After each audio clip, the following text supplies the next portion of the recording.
What's going on, guys? It's the Bigs Podcast, episode number 185, and this is Ghost Runner number 3. Jay Ferraro returning with us once again. Jay, how are you this afternoon, my friend? Before there was a shark in the waters, there was a kraken, and his name was Joe Schuber. And this kraken has 4 rings, and he's going for 5 this season. So let's go. Let's talk about the Bigs. Has anything happened since the last time we potted? There was a trade, and then there wasn't, and then there was another trade. So we could talk about that stuff if you want to get going on that. The trade that is. If only everyone could hear what we were actually talking about before we potted today. That's the goal. That's the goal. So, Kraken, tell me about this trade. It was Nico Horner and Jack Leiter for Not Ben that Rice one. And No Jonathan one wants to India talk about pitching. that one first. No one wants to talk about that one. All right. No, let's talk about that one first. No, the Haber brothers swap. Yes, sorry. Yeah. We see Ben Rice become the new utility hitter for Josh, and Jonathan India, a nice versatile piece going to him. And he gives up Nico Horner, the namesake of the team, and Jack Leiter. What are your thoughts here? Well, I like this deal for Josh a lot. You know, I'm a big fan of Ben Rice, and in all of baseball, he has the second hard hit rate right behind O'Neill Cruz, sandwiched in between Ohtani. I think this guy's real. I don't think this is just a phony baloney April. The bombs are real. The runs are real. I think that guy's going to look really sexy in Josh's utility spot. I like this deal a lot, especially because, you know, Jack Leiter, sure, we know the legacy of his family members that have pitched in the major leagues, and he had a few good starts before the blister. But I don't know if that's just a streaming darling this year. I don't think the Rangers are really that good, so I'm not sure how many wins you can get from that guy. I like Nico Horner a lot. I drafted him a year ago. That's going to be a good piece for Mike, no doubt. So in the end, I like this deal for Josh more because I'm a Ben Rice guy, Joe. But in the end, this is just a good old-fashioned baseball trade, fantasy baseball trade. Is there a side that you like more? Not particularly. I mean, I kind of lean toward the Nico Horner side. I think he's the best player in the deal. But Ben Rice is having himself a very nice season. If this continues through the entire year, he could end up being the nicest piece that comes out of this deal. Yeah, and Boone talked about giving him reps at catcher again and, you know, more reps at first. And I mean, who knows, as the season goes on, could you stick him in left field if the Martian struggles a little bit? If Giancarlo Stanton comes back and you need to get his bat into the lineup? Because I'm a Yankees fan, because Ben Rice is batting in front of Aaron Judge, do you think I'm overhyping what his April was? I don't think so. I mean, he's in a very advantageous spot hitting in front of Judge. 22 runs scored, 8 homers, and 2 steals with a 266 batting average. That'll do. That'll do for a first month. And I'm not sure that he could score 100 runs in this lineup very easily. Very, very easily, so long as he's hitting in front of Judge.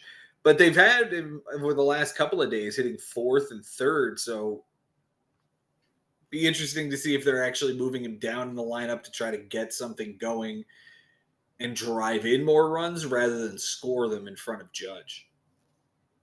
And then there's even more value there perhaps, but then maybe the pitches get taken away. So it's going to be interesting. Nico Horner, does that fill a void for Mike that was needed at second base? I don't know if it was second base or if it was shortstop. Let me take a look real quick because Nico Horner is double eligible in the bigs. No, it was second base. He's got Bobby Witt Jr. at shortstop, so he doesn't have a void there. Sure. And that other piece in the deal, Jonathan India, now, when we talked about this deal via text, I consider that a non-factor player. I know you had mentioned he bats in front of Bobby Witt, so that's why you like that player. But aside from that and his multiple eligibility, have you seen good things from Jonathan India to start this season? Let's take a look and see what his line is because I mean, I know that the Royals weren't hitting for a while to start the season, but that could have been turned around in the last week or two. Today, Jonathan India is 2 for 3, so it's pretty nice to see. He's hitting 216 on the season, does not have a bomb, 9 runs, and 5 RBIs. Struggling in the first month in his new home. It's a nice Haber deal.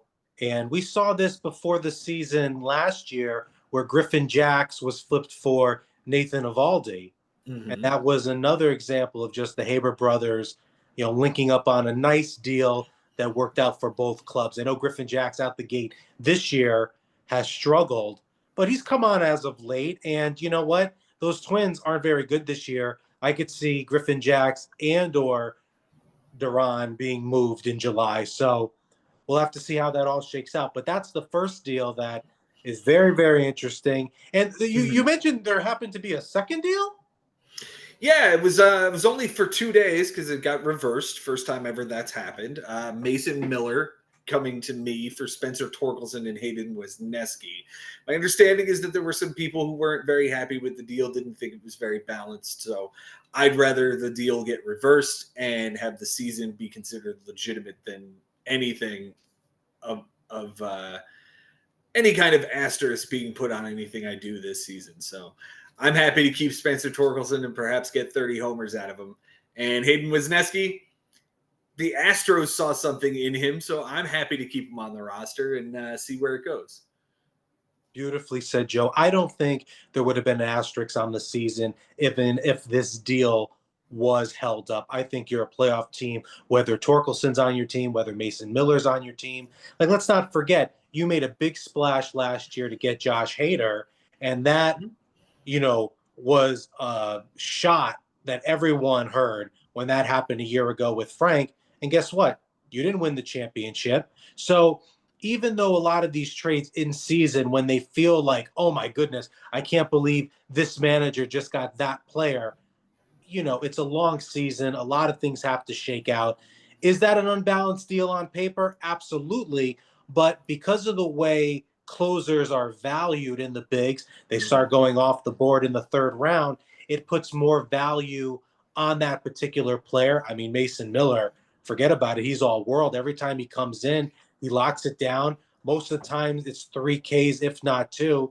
Would have been a nice piece for you. But now Jason can just retool. And if he wants to move Mason Miller, he can go get whatever he wants for him. And, I know there were some managers that were maybe upset that a reversal even took place after it was agreed upon and it went through.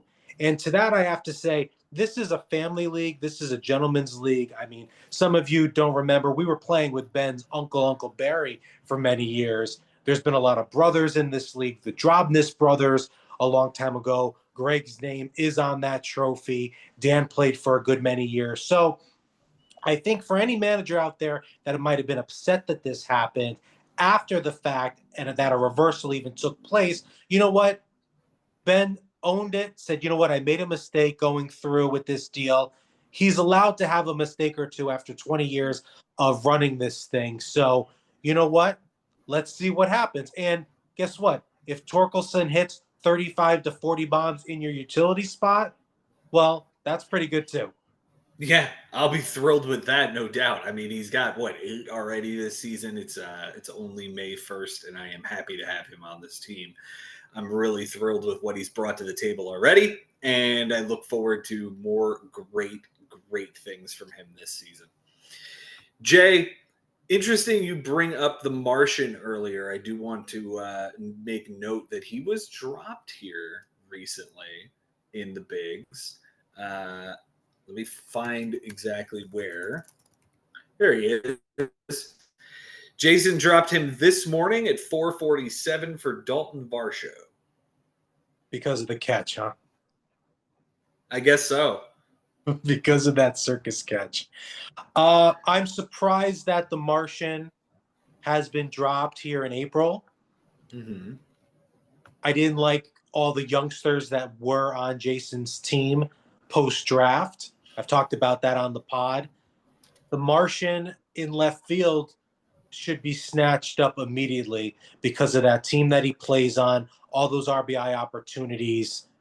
I don't think he's a streaming option. Now, again, I was just saying 5 minutes ago, Ben Rice, maybe you could stick him in left. I mean, I wouldn't mess around with Ben Rice at all, but in regards to position eligibility and things like that. But I'm surprised to see the Martian go away as quickly because of that team, because of the pedigree and everything else.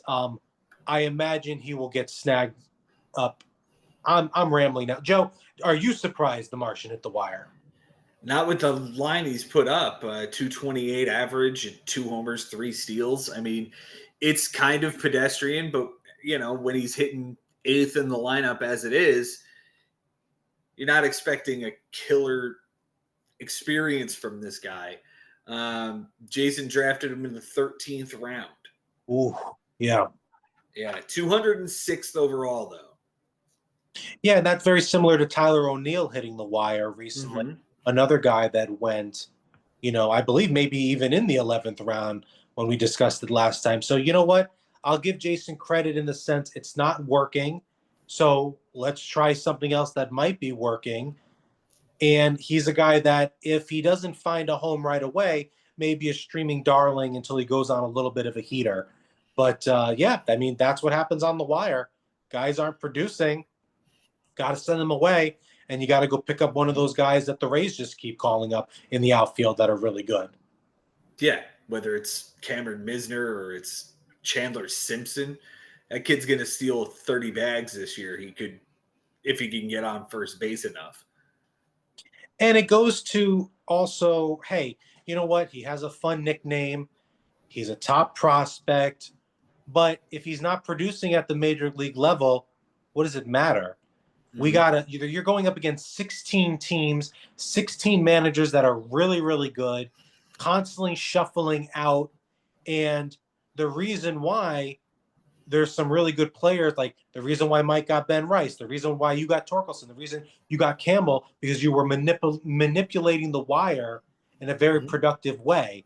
So I hope that move works out for Jason. Yeah, I do too. I hope I hope Dalton. I mean, Dalton Varsho's just come back from injury. I think was he out for a while? I mean, it seems like we hadn't seen anything up until the he only has 7 at bats this season, so he just came back from injury. But quick on the bat, 286 with a 444 across those 7 at bats, a homer already and 2 RBIs. So he's coming on quick. We'll see if this is the right move for Jason. Hopefully it works out.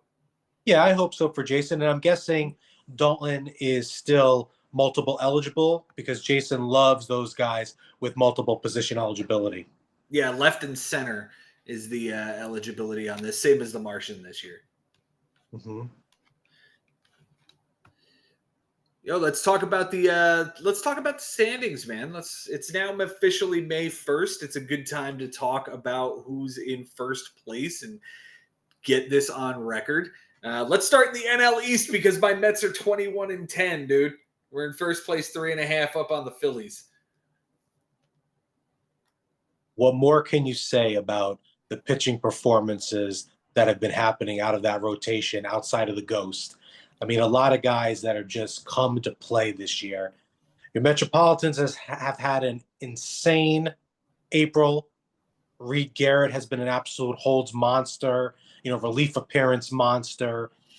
So I could only imagine how exciting Aberdeen is every single night when the Mets on. I got to experience it firsthand a week or so ago, which was really nice because then the Maple Leafs won in overtime, which made Ben absolutely ecstatic, right? So yeah, your Metropolitans doing all that they have to do right now. And the dangerous thing about that Mets team is they'll be active at the trade deadline. They'll make a huge splash this year. So that's going to be exciting for you guys. It'd be interesting if Sandy Alcantara was the big splash this year. That would be fantastic. He's got 2 years of team control after this one. So it would cost a pretty penny to go get him, but we've seen the Mets do it before. I know what it costs to go get him. Mm-hmm. The Phillies are 3.5 back. Don't look now, but the Braves are only 2 games under 500 at 14-16 after their terrible start. They're 6.5 back. The Nationals 8 back, and the Marlins 8.5 back.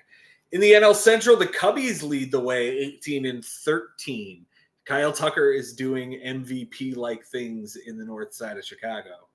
Yeah, he just hit a bomb off of Skeens before we started potting. And those Cubbies, with a pedestrian bullpen, they're just hitting the ball at an alarming rate. They're not out of any of these games. And their rotation, even with the Justin Steele hit, hasn't missed a beat. So, wow. I mean, I'm very surprised with the season the Cubbies have had so far in April, even with the acquisition of Tucker. We know how brilliant Tucker is, Joe, but didn't see this coming.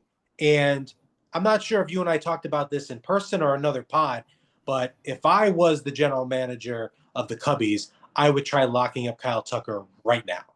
Yeah, no doubt. I mean, this is a generational type player that could change the franchise. And if you let him walk in free agency for nothing, that will be it'd be a huge detriment to this team. How do you replace him in right field next year? He's going to be the biggest fish in free agency. The Yankees certainly have money to spend and will have money to spend. They very well might be interested in Kyle Tucker as well in this offseason. What would you think about Kyle Tucker in right and Judge moving back to center?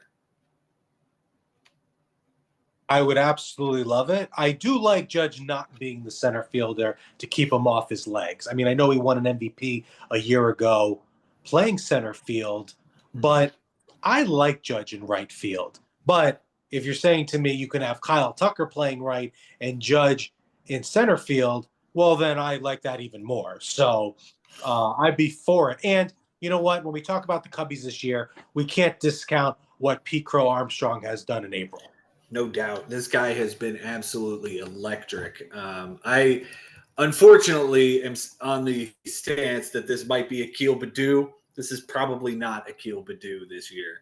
275 average. He's got 12 steals and 6 homers, 21 RBIs, 315 on base percentage. The plate discipline isn't quite there, but everything else seems to be. But you want him to be that player because of the fact that he was the piece in the Baez deal.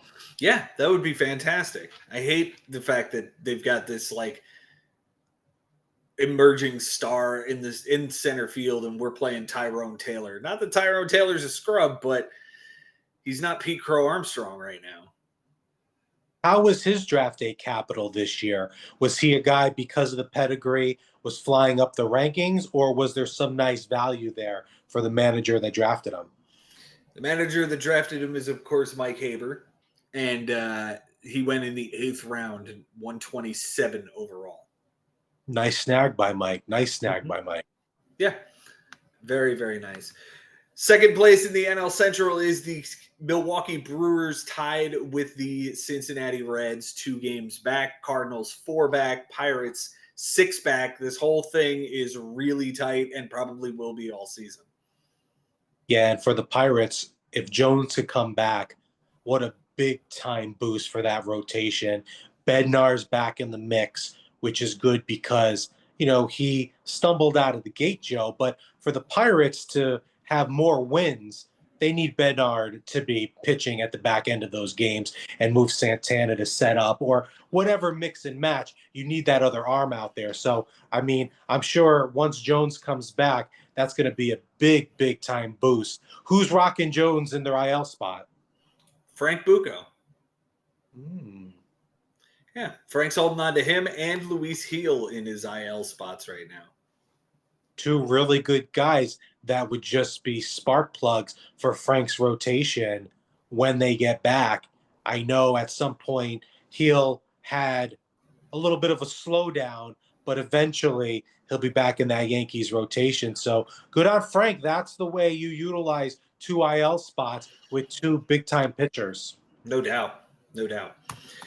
Moving to the NL West, all is right in the world. The Dodgers are 21-10 as well. They lead the way. They are a game and a half up on the San Diego Padres. and 2 up on the San Francisco Giants.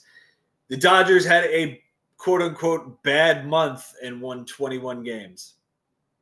Right, a bad month, losing Snell, losing Glasnow, and losing Blake Trinan. And it was, like you said, wow, they're not the steamroller that we thought they were going to be in April, but they're so damn good because of the fact that there's guys that aren't producing at their usual rate and they're still winning. That pen's ridiculous.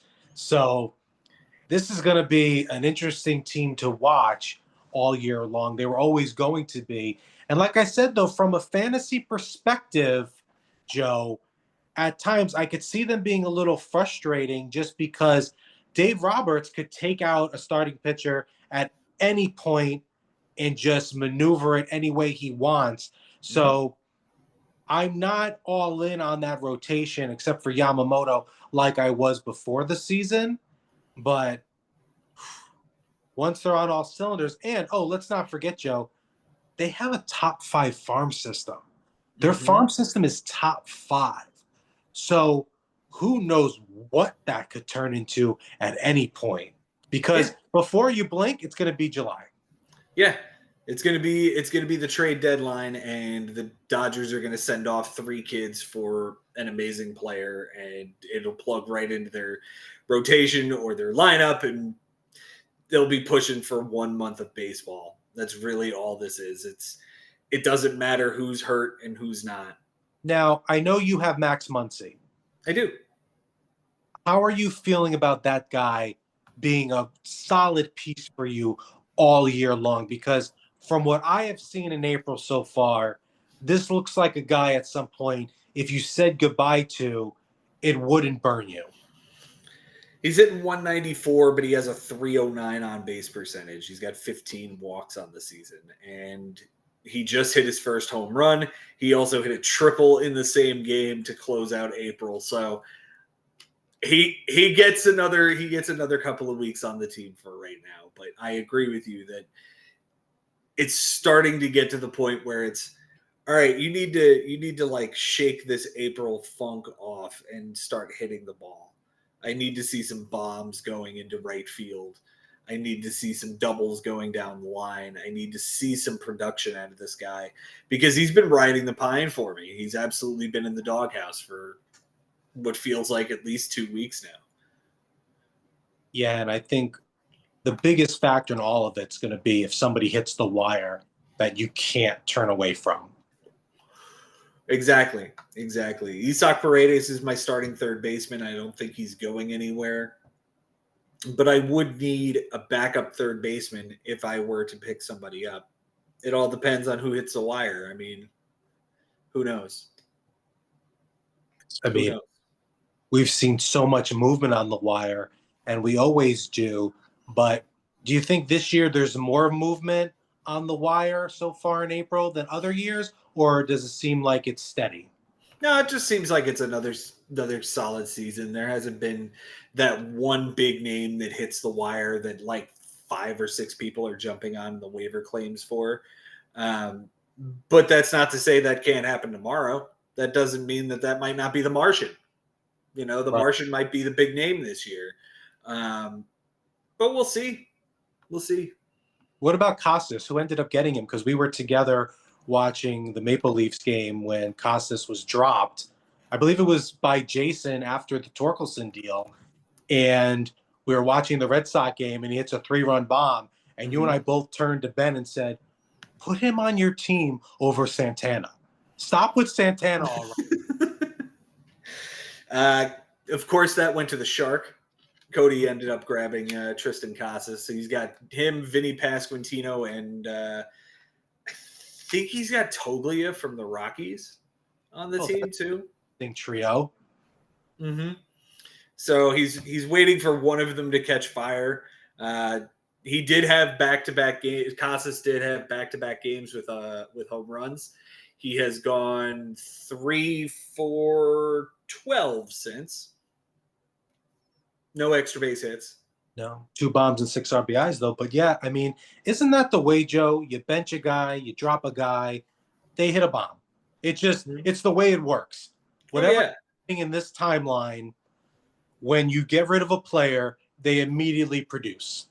No doubt. No doubt. It's always, I mean, listen, Brandon Nimmo would not have been in Ben's lineup if not for the short Monday when he had 9 RBIs. He was absolutely in the doghouse. Oh my! And he has not been producing until the 9 RBI game. And then he misses the next game because he doesn't feel well. We'd have to sit Shiva for Ben if Ben had Nemo's day on the bench. No doubt. No doubt. You mentioned Vinny P's name. That's Yeah. another guy who just his April's been a mess. When does he get going? I don't know, man. I mean, he's hitting 177 right now, and that's not very good. But he does have 4 bombs and 18 RBIs, so you got to believe the power's there. Something's coming. I don't know if he's done anything today. Yeah, he's 1 for 3 with a double today. So it's back-to-back games with a hit and an extra base hit because he homered yesterday. He's coming. Patience is a virtue in fantasy sports. Patience is a virtue, but even more so in the bigs because you're trying to grab as many categories as you can. And Vinny P, I like those 18 RBIs. I didn't realize that number was at 18. That's a nice number. Yeah. Moving over to the American League, your Yankees lead the way 18-13, a game and a half up on Boston. Is this going to be another season of the Yankees-Red Sox rivalry getting renewed?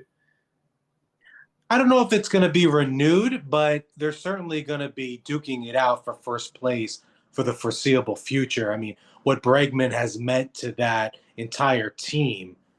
I mean, geez, what a season Bregman has had so far. And they're getting some pitching back. So, I mean, I always thought the Red Sox were going to be good going into this season. I didn't know they'd be firing on all cylinders like this, but it also speaks to how the Orioles have performed, how the Rays have performed. And that's even saying, even with the Orioles taking 2 out of 3 from the Yankees at home, I still don't think the Orioles are very good. They finally moved Charlie Morton out of the rotation, which is good because now people could stop streaming him because you don't stream Charlie Morton any day of the week. I don't care what the score is. I don't care what you're trying to do. So I'm glad Charlie Morton now is going to be in that bullpen. So, yeah, they're going to battle it all year long. And maybe I'm not counting on the Jays, but I know when it comes to the Jays, Joe, a lot of people have been concerned with Vladimir Guerrero's start to the season, right? Mm-hmm. Especially post signing that big time mega deal. I'm surprised he signed that mega deal to stay there, but I get why he wanted to get that locked up before a potential strike. But he only hit 2 home runs in April last year. And guess what? In May of last year, he only hit 2 home runs again. The bulk of his bombs came in June, in July. So I realized if you're a Vladdy owner, and I don't remember who has him in the bigs, but his bombs are going to come. Henry Collins is the Vlad owner this year. Took him in the first round, obviously.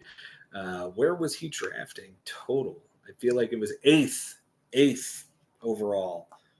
I don't like that, but I would have. I mean, look, if you want him at first base, you want him to anchor, your infield, then you got to go get that guy 8 because he's not coming back to you. So I get why he had to do it there. I don't like that player 8th overall, but if that's the player you want there, c'est la vie. Go get your guy. You mentioned the Jays, they're 3.5 back, tied with the Rays at 3.5 back, and the Orioles are the disappointing April 5.5 back, 12-18 on the season. They really need some pitching. Yeah, they need pitching, and I think this is just a lost year for them. I think that if they thought they had a really good shot at this division, they would have made the move in the offseason. They wouldn't have tried to patch it together with Charlie Morton and see if it works out. That's Right. not how you do it in the American League East. It's not how you do it in Major League Baseball now. You know, Lance Lynn retired, and Lance Lynn's a guy to me.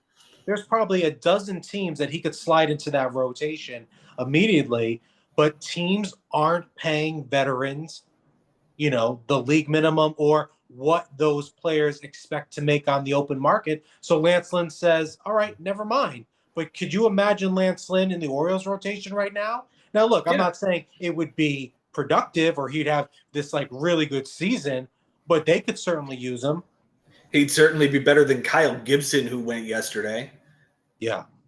That was an absolute disaster. And Charlie Morton was an unmitigated disaster. So this is a mess, an absolute mess. And to think that they had Corbin Burns last year and just let him walk for nothing is really, really disheartening. I wouldn't want to be an O's fan right now. A buddy of mine who is an O's fan out in LA, he's so disappointed in the April that they had because of, like you just mentioned, you don't replace Corbin Burns, you lose Santander, and you replace them with Tyler O'Neill. Now, I understand Anthony has stumbled out of the gate as well in April, but the last couple of games, one time in Yankee Stadium and last night, the bombs are coming. And when the bombs come for Santander this season, Joe, there's going to be guys on base. So if you held on to them all, I mean, you would in the bigs, obviously, but Mm. his power and his RBI opportunities, they're right around the corner. If not, they might already be here. Yeah, 175 with a 258 average on base percentage in April with 4 homers and 12 RBIs. A lot of strikeouts, but he has upped the walk percentage, which is nice to see. So Santander, he might be coming around. Might be coming around. Over in the American League Central, the Detroit Tigers lead the way, 19-12. No surprise there, as they are the team that I think a lot of people were really pegging to take this division this year. But don't look now. The Cleveland Guardians are still right there, a game and a half back. Guardians are coming, and don't forget, at some point, Bieber will be back in that rotation. And before Bieber got hurt last year, his April on Mike's team was phenomenal. He was fantastic. Bieber's one of the best pitchers in the game when he's healthy. So the idea that the Guardians at some point will have him back and Jose Ramirez is having a pedestrian April, that speaks volumes that they still have found a way to be in the thick of it in April. No doubt. Jose Ramirez for the season, hitting 264, 5 homers, 6 steals, no, like, very minimal strikeouts, over 100 at bats. Really nice. It's a pedestrian April for him, but it's a good April regardless. Oh, sure. But, draft day capital, what it is with that particular player, you would think more, but he'll get going. He's Yeah. all world. He's phenomenal. I loved having him last year on my team. I absolutely loved it. And, when we speak about the Tigers, Joe, they're doing it without Parker Meadows. Mm-hmm. He hasn't played yet. The Gleyber Torres signing, he ended up getting injured early, but he's back on the squad. He's producing. Obviously, we know Torkelson is hitting bombs Mm-hmm. at first base. So, and Riley Green goes on these stretches where we see what Riley Green could be. It's a fun team to watch. And the best part about it is all these pitchers, Joe, aside from Jack, these were all guys that they've had in their system for a while. We've been hearing about for a while. We've been drafting for a while, waiting for them to pop. So that's really fun there. But what about their bullpen, Joe? A lot of guys are getting staves out there. Will Vest looked like he might have leapfrogged everybody at some point, but then he blew up recently. How do you like that pen so far, shaking out for saves the rest of the way? It's a scary situation. I think they're going to be in the market to get somebody here at the deadline. Somebody like Kenley Jansen might come available from LA, or somebody else on a bad team would come available, and they would reap the benefits. The one guy that you didn't mention in that rundown there is Kerry Carpenter. I wanted to hit on him very quickly.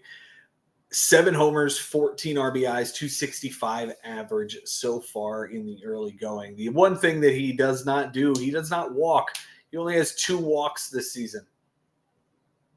He doesn't walk, but those other numbers are really, really nice. Is he dual eligible? Yes, left and right.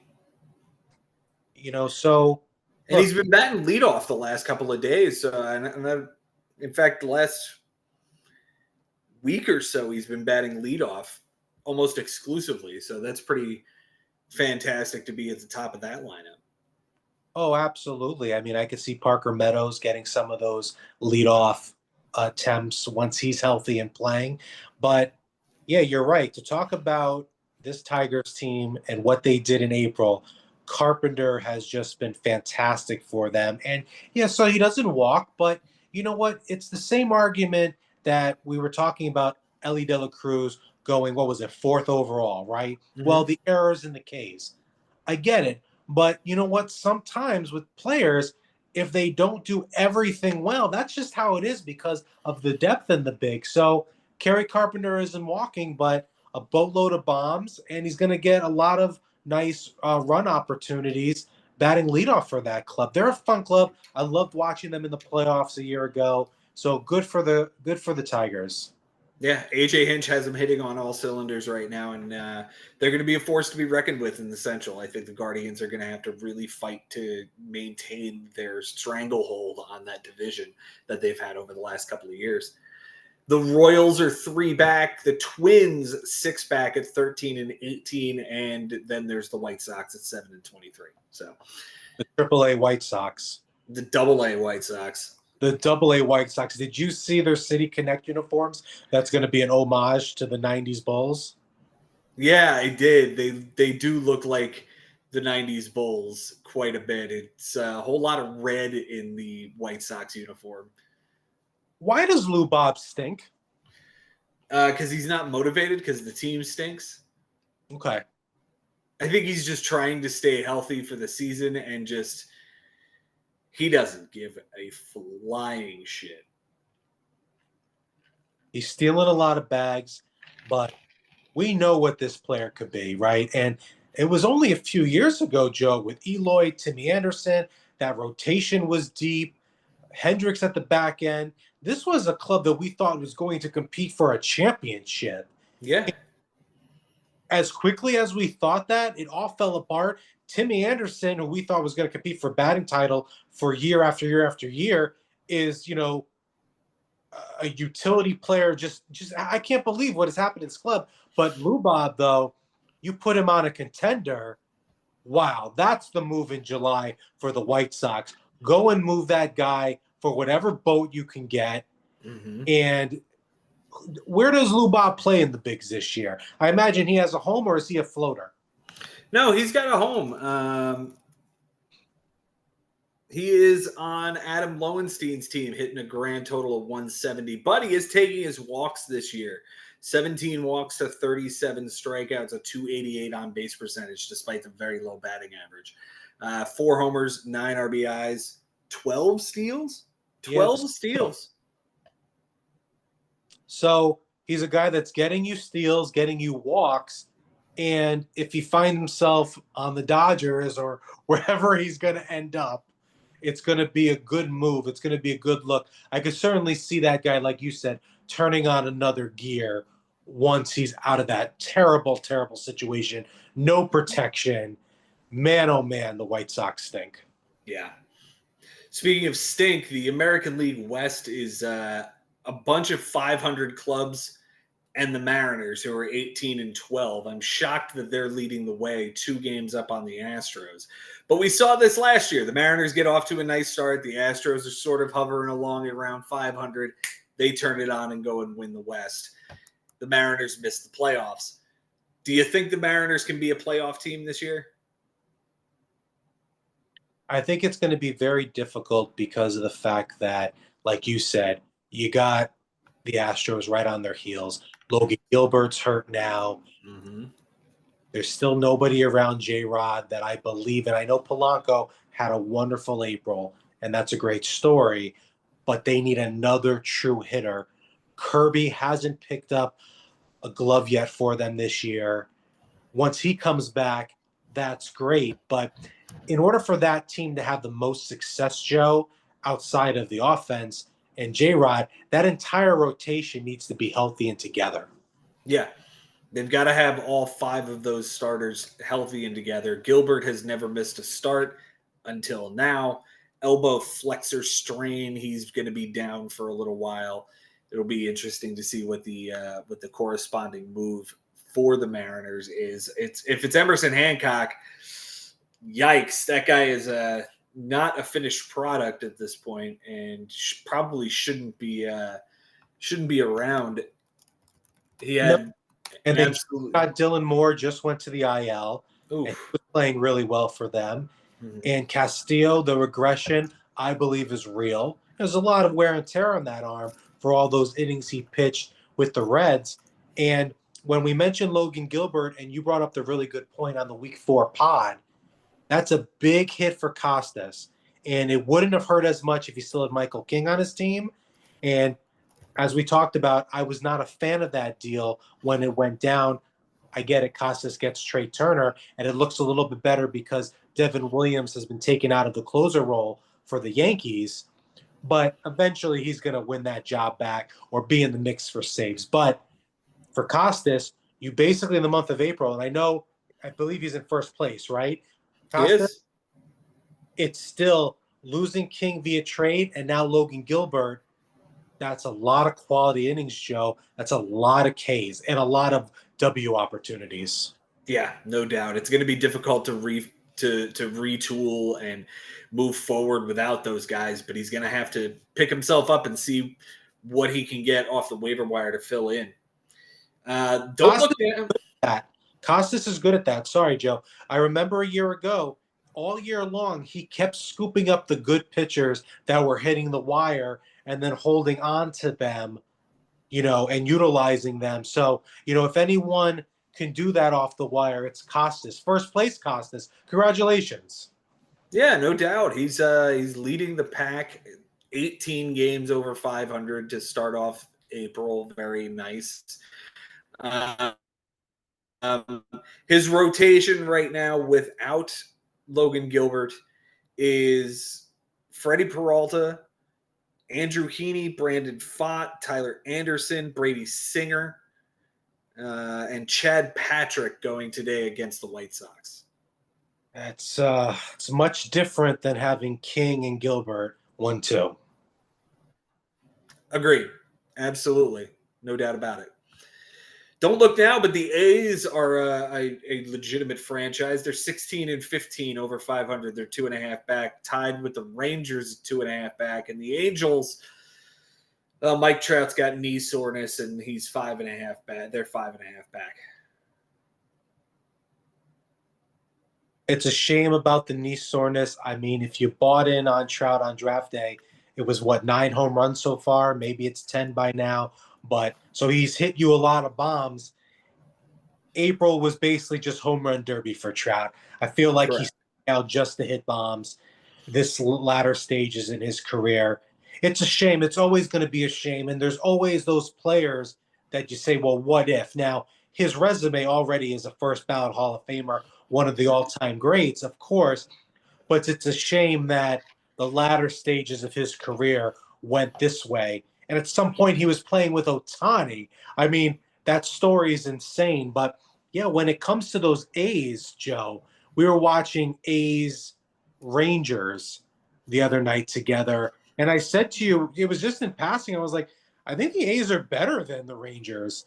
And I kind of stick by that. I'd rather watch an A's game than a Rangers game. Now, that doesn't necessarily speak to who's better on paper, but there's a lot more to like from a fantasy perspective with that A's team playing in a AAA park. They keep bringing up all these youngsters, and Simeon had a bad April. Garcia just really can't get out of his own way out there. Seager's hurt. So my money would be right now on these A's are a legitimate fun team like the Tigers a year ago. Do I think they're going to make the playoffs? No, I don't believe that. But I believe that if you had some stock in any of these A's, it's good from a fantasy perspective. Which A's have stuck out to you so far this year?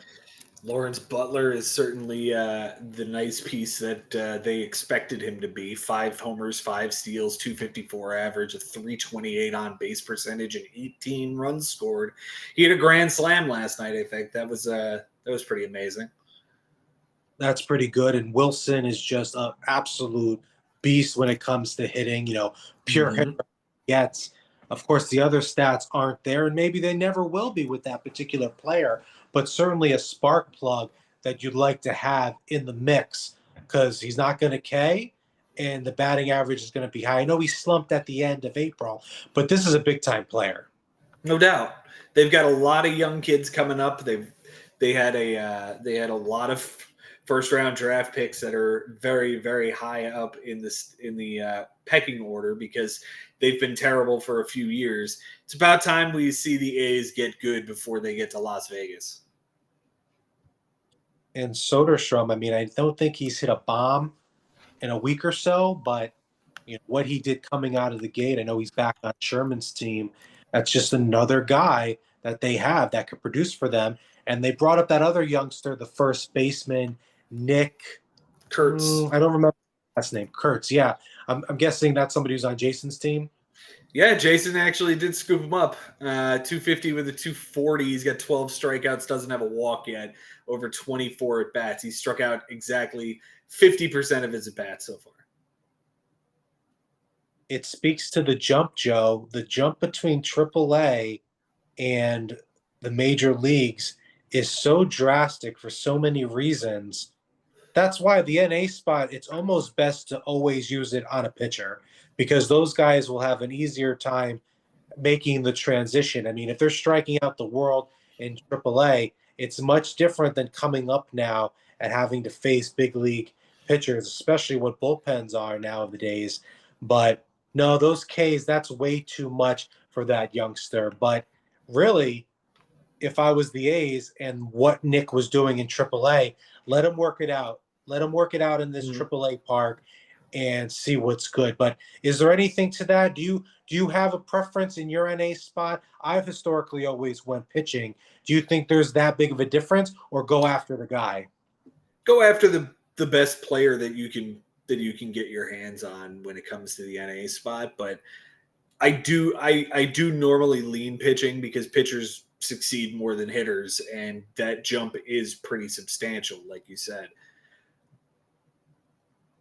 NA spots, I think, are going to become more and more valuable. You and I have never Mhm. overlooked them on draft day, but with the way now drafts are and teams, look, nobody just lets a player just die in the minor leagues until their position, their service time changes. If that guy's producing, they bring him up. They rather have this guy performing now at the big league level. We've seen Dylan Cruz, Paul Skeens. The list goes on and on.